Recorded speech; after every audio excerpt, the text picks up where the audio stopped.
Hi, I'm Erika Holmes, and as a brand strategist and copywriter, I help entrepreneurs make over their marketing message and put it into words that make their customers say, hell yeah!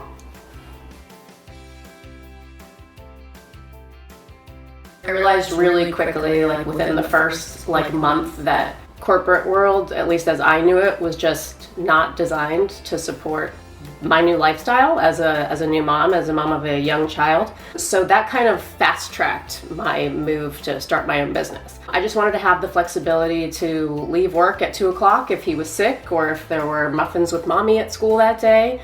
And I also just wanted to be able to stop working at 2 o'clock and go get a pedicure or take a nap or go to Target if I wanted to. I just wanted flexibility and control over my schedule. And I wanted creative control, not just over the kind of work I was doing, but the type of clients that I was working with. I think what I love most about the work I do is a couple things. One is getting to see, it's almost like there was this whole world of entrepreneurs that I didn't really know existed when I was in the corporate world. So getting to meet so many badass women who are doing the same thing I'm doing, just rocking it and doing what we really love doing. That's been really cool. And even though I specialize in website copy, I don't necessarily specialize in a specific industry. So I get to work with entrepreneurs across all different industries, which is really cool. So I get to learn about a lot of different things. And I just also really like that I'm getting to write every day, all day, which is when I really feel most in the zone. And when you get in that zone and you feel like you're not working and the day just flies by, that's kind of most days for me, which is pretty cool. One of my proudest moments was hitting 6 figures last year, which was pretty awesome. I don't know if that's weird to say on a video. I mean, that's just one of those things that you hear everybody talking about, especially in the online marketing space. There's all this buzz about hitting that 6-figure mark, and then when you finally do it, you're kind of like, wow, I did it. I hit that magic number. So I was pretty proud of that. I think one of my biggest challenges, which is probably very similar for a lot of business owners, is the whole time management, work-life balance thing. I tend to have some workaholic tendencies. I like to work. I feel in my zone when I'm working, so I sometimes have to remind myself to disconnect in the evenings or on the weekends.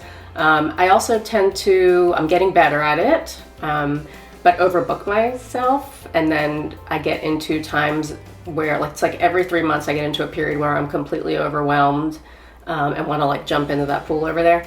And I have to it's almost like I have to get to that point to learn not to do it again. So I'm working with an online business manager actually right now. Shout out to Marissa from Virtually Zen, who's helping me automate and streamline my client onboarding process and project manage a little bit better so that I can kind of forecast a little bit better and not be so, just overwhelmed and overbooked. I think one of the biggest things that I bring to the table is I get to know not just my clients, but their clients. So part of my process is obviously I interview the business owner, but I also will typically interview 2 to 3 of their clients just to get that perspective of somebody who's already engaged with them and purchased and infuse that language into the final result. If I was going to give advice to somebody who was starting their own business, there are a couple things. One is more tactical, you need a website, period, end of story. Gotta have a website, a solid website. Invest in headshots, invest in professional photography. But then on a more strategic, note, my advice would be don't be afraid to be different and lean into the things that make you a little bit quirky, the things that are part of your personality that you like, and make those a part of your brand. Do you think about all the brands that people love or that you love them because they stand out, right? They're not afraid to zag. Is it zag while everyone zigs or zig while everyone zags? Whatever, you get the point. They're not afraid to kind of go that extra mile and really stand out. That's what's gonna make you rise above the noise.